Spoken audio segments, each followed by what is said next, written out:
All right, everyone. Some cool research news coming out about citrus greening disease, Honglongbing bacteria, and its host or vector, the Asian citrus psyllid.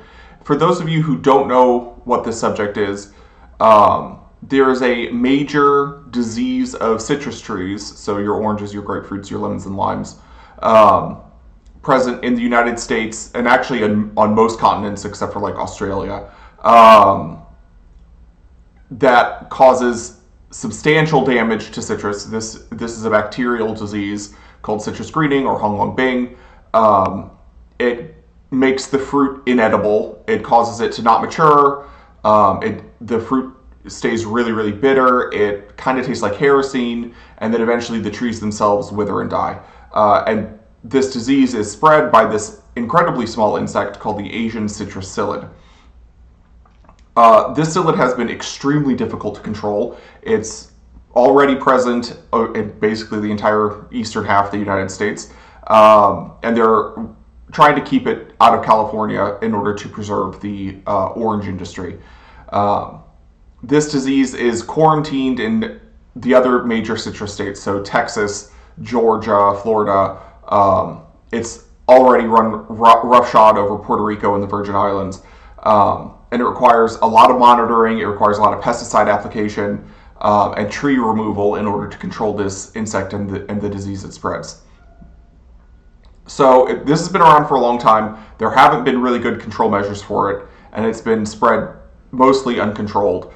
But there's this new old technology that could be used called sterile insect technique. And this was a technique developed in the 40s and 50s that was extremely effective at controlling insect populations. And basically what you do is you take a bunch of these insects, preferably the males, but you can do it with females as well, and you blast them with either radiation or a bunch of carcinogenic chemicals. And you do this while they're young so that they develop into sterile adults. And then you release millions of these sterile adults into areas where you want to control the insects.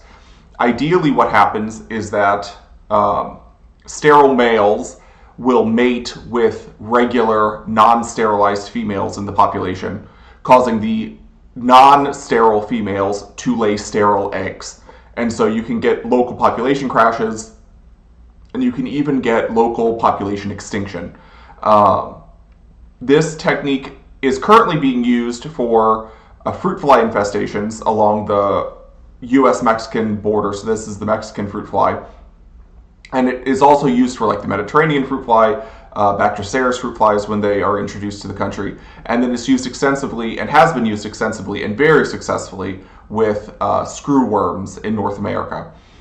So both of these flies are sterilized radioactively in basically fly factories. There's a couple of them on the US-Mexican border, and then I know that there's another one in Panama, which is operated by the State Department, the Panamanian government, and the USDA, that produce enormous amounts of flies.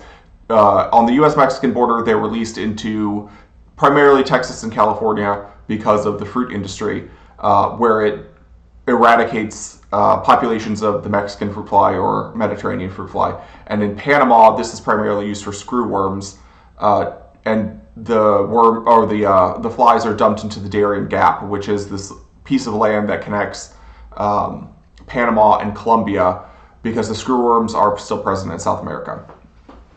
So with both of these, so you probably know fruit flies, although these are not the flies that you find, the little gnats that come out of your bananas. Everyone calls those fruit flies. Those are actually pumice flies. They're Drosophilids. Actual fruit flies are very large tephritid flies, which put their very large maggots inside usually thin-fleshed fruit, although citrus is susceptible. If you've ever been to the tropics and bitten into an infested guava or mango, you know what these fruit flies are. They're huge, relatively speaking, for a fly maggot. So we definitely don't want those in the country, and we use the sterile insect technique to control those.